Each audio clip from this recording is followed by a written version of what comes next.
Welcome back to another technical deep dive here in the debug zone. Today we're tackling a big question and breaking it down with insights from other users.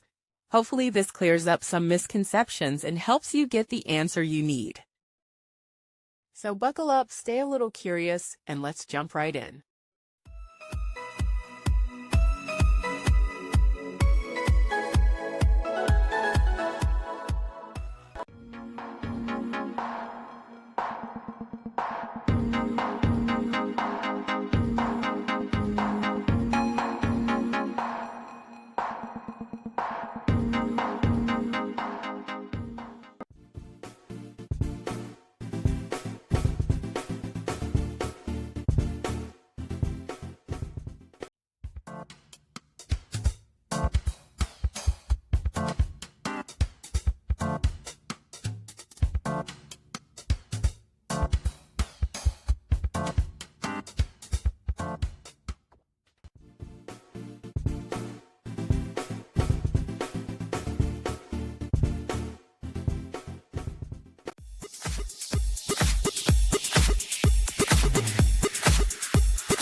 And that's a wrap.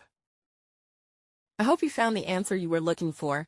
If you did, take a second to hit that subscribe button. It really helps out. And let me know in the comments which solution worked best for you. See you next time in the debug zone.